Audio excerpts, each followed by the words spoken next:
Okay, now we're going to talk today about punishment. And punishment, actually, the word comes from punia, a Latin word which means to hurt or to harm. Now, I don't think that's really what any of us really intend for our child, but it's interesting to know that's where the actual word comes from. Now, punishments really vary. They can vary from appropriate consequences that we've talked about before, and if delivered well can be quite useful, and right over to inappropriate punishments, over the top, aggressive, and in the end, ineffective punishments. Why are they ineffective? Well, what will the child remember? They will remember what you're doing rather than why you did it. So they will remember the punishment rather than the behaviour that led to that punishment, because it becomes so emotional. Why do they remember it this way? Why do children react in this way? It's because, of course, that you are meant to be their greatest ally. You are meant to be the one from whom they are gathering strength. And they can find this aggressive and in-your-face punishment as being very confronting and very distressing. So that's why they remember it that way. Now, if we take this path, this wrong path, if we take it, what will end up happening? Well, first of all, as I said, that the child will start to only remember the injustice of the situation. The parent will start to become frustrated and sort of thinking, why can't I control this situation? Why am I unable to control my child?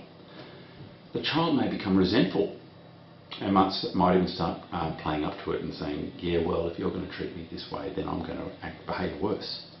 So it can spiral and down into an area that can be quite a dark space that I've seen in many of my patients who have had this sort of development in their relationship with their child. And this can end up with, unfortunately, a low self-esteem, not only in the child, but also in the parent.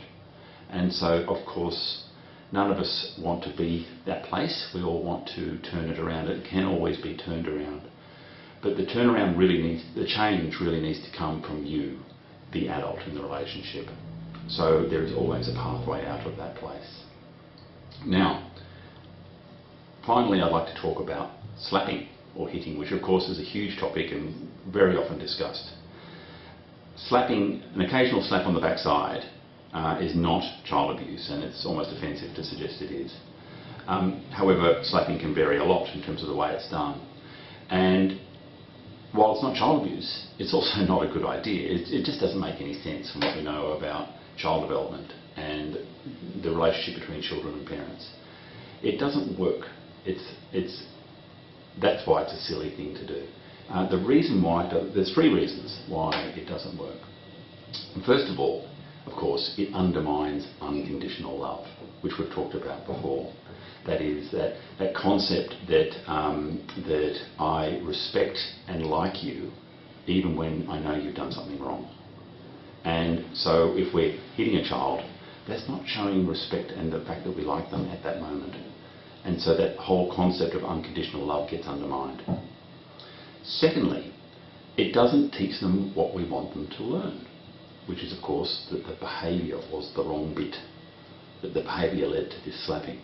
They just remember the slap. So what we actually want doesn't happen. And also, it does teach them what we don't want, and that is that violence is a reasonable solution to a problem, when, of course, it generally is not. So that's why slapping doesn't work. And so when we're thinking about punishment with our kids, we're trying to do it in a measured and controlled way and in a thoughtful way.